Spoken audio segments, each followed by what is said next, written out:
সুখে দুঃখে সব সময় আমরা তাদের পাশে পাই। এই জন্য মূলত আমি ইসলামী আন্দোলন ছেড়ে জামাতে যোগ দিলাম। ইনশাআল্লাহ সামনে থেকে আমি জামাত ইসলামের ফুল কার্যক্রমে আমি থাকবো এবং সক্রিয়ভাবে কাজ করার চেষ্টা করব। আসসালামু আলাইকুম রহমতুল্লাহ। প্রিয় দর্শক, এবার চরমোনাই ময়দানে যে পরিমাণ জামাতকে নিয়ে ইশারা ইঙ্গিতে কথা বলা হয়েছে আপনারা দেখেছেন। প্রিয় দর্শক, দুইজন পীর সাহেবই, বড় পীর সাহেব রেজাউল করিম এবং ফয়জুল করিম, দুজনই কিন্তু ইশারা ইঙ্গিতকে জামাতের বিরুদ্ধে কথা বলেছেন। বড় পীর সাহেব কি বলেছেন প্রিয় দর্শক? তিনি বলেছেন, বর্তমানে ইসলামের নামে দলও কিন্তু বেরিস, আর সুন্নাতও লাগে না, আর ফরদাও লাগে না, আর ইসলামও লাগে না, যে পদ্মার বালায় ডালায় নাই, নাম রাখছে ইসলামী দল। এভাবে তিনি ইঙ্গিত দিয়েছেন। আর চরমোনাই পীর সাহেব ফয়জুল করিম কি বলেছেন? তিনি বলেছেন যে মারা গেলেই খালি কয় শহীদি কাফেলা, মরলেই শহীদ হয়ে যায়। অনেকে দেখা যায় মৃত্যুবরণ করলেই কলে আমরা শহীদি কাফেলা, মৃত্যুবরণ করলেই আমরা শহীদি কাফেলা। এত সহজ না শহীদি কাফেলা।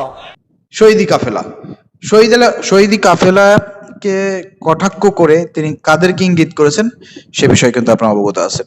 প্রিয় দর্শক, এত কিছুর পরেও কওমি এবং চরমোনাইরা সবসময় জামাতের বিরোধিতা করছে, হেফাজত সবসময় জামাতের বিরোধিতা করছে। হেফাজত তো এবার নির্বাচনের আগে সবচাইতে বড় বিরোধিতা করছে না? এরপরও জামাত ইসলামীতে কওমি অঙ্গন থেকে, চরমোনাই থেকে মানুষ দলে দলে জামাত ইসলামীতে যোগদান করতেছে। প্রিয় দর্শক, তার একটা প্রমাণ চলেন আমরা দেখাই নিয়ে আসি। সুখে দুঃখে সব সময় আমরা তাদের পাশে পাই। এই জন্য মূলত আমি ইসলামী আন্দোলন ছেড়ে জামাতে যোগ দিলাম। ইনশাআল্লাহ সামনে থেকে আমি জামাত ইসলামের ফুল কার্যক্রমে আমি থাকবো এবং সক্রিয়ভাবে কাজ করার চেষ্টা করব।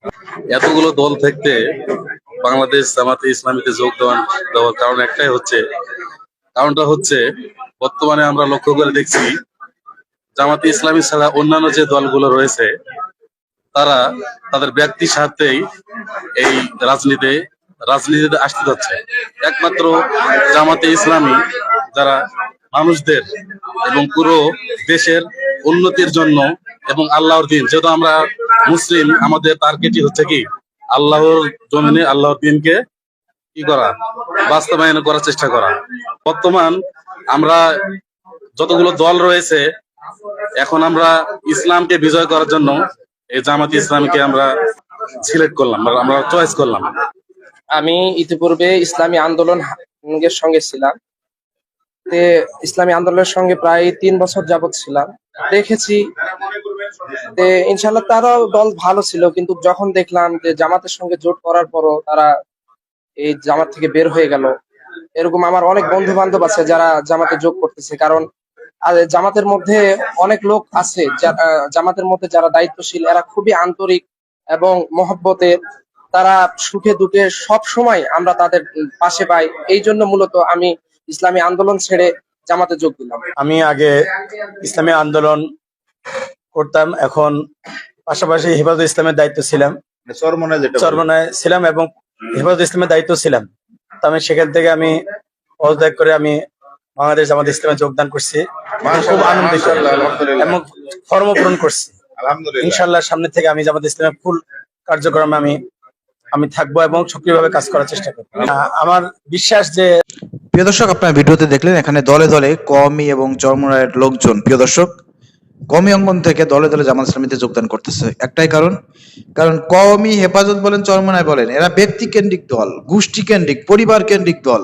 এরা রাজনীতিকে জাস্ট সাধারণত নিজেদের ব্যক্তি স্বার্থে ব্যবহার করে থাকে। এই জন্য রাজনীতিতে তেমন কোনো তাদের ভূমিকা নাই, রাজনীতিতে তেমন কোনো ভালোভাবে এগোইতে পারে নাই। আর জামাত ইসলামী এই দলটা কি কোনো ব্যক্তির দল? এটার প্রতিষ্ঠাতা মাওলানা মওদুদী রহিমাহুল্লাহ। কিন্তু দেখেন তো, জামাত ইসলামের যেসব নেতা আছে তারা এই দলটাকে পরিবারতান্ত্রিক বানাইছে কিনা, বাপের পর ছেলে, ছেলের পর ছেলে, এভাবে কোনো দলের নিয়ন্ত্রণ অথবা দলকে এইভাবে কুক্ষিগত করছে কিনা? করে নাই। কিন্তু দেখেন চরমোনাই, দেখেন পরিবারতান্ত্রিক দল, রাজনীতিতে আইছে কিন্তু যতটুকু স্বার্থে কাজ করে অতটুকুই কাজ করে, কিন্তু রাজনীতিতে ওইভাবে আইগোয় না। হেফাজতও তাই, অন্যান্য কওমি অঙ্গন তারা যখন যেখানে সুযোগ পায় সেদিকে যায়, কিন্তু জামাত ইসলাম সবসময় জনগণের কল্যাণে কাজ করে যায় এবং সবসময় দেশের কল্যাণে কাজ করে যায়। কারোর সঙ্গে কোনো আপোষ করে না, অন্যায়ের সঙ্গে আপোষ করে না এবং কোনো ব্যক্তি কেন্দ্রিক এই দলটা গঠন হয় নাই। কোনো ব্যক্তির স্বার্থে এই দলটা কোনো কাজ করে না, দেশের সাথে, ইসলামের সাথে কাজ করে থাকে। এই জন্য তারা দেখতে পেয়েছে জামাত ইসলামের ভবিষ্যৎ হচ্ছে উজ্জ্বল। এবং আগামীতে এই বাংলাদেশে যদি ইসলাম প্রতিষ্ঠিত হয় সেটা জামাত ইসলামের হাত ধরেই হবে। এদেশে মানুষের কল্যাণ বলেন, দেশে ন্যায় ও ইনসাফ ভিত্তিক সমাজ প্রতিষ্ঠা যদি হতে হয় তাহলে জামাত ইসলামের হাত ধরাই হবে। এটা তারা বুঝে গিয়েছে। এরা বুঝতে পেরে তারা যে দীর্ঘদিন এই কওমি অঙ্গনের হুজুরদের বিভিন্ন রকমের কান পড়া শুনে বড় হয়েছে, কিন্তু অবশেষে তাদের বিবেকের দরজা খুলে গেছে। এই জন্য তারা আজকে বাংলাদেশ জামাত ইসলামীতে এই দলে দলে যোগদান করতেছে। আলহামদুলিল্লাহ, আপনাদেরকে স্বাগত জানাই। আরো যারা আছেন আপনারা দলে দলে জামাত ইসলামীতে আসেন, ধোঁকায় পড়বেন না। মুরব্বীদের, আপনাদের শিক্ষকদের ধোঁকায় পড়বেন না, এরা আপনাদেরকে গুমরা করে রেখেছে।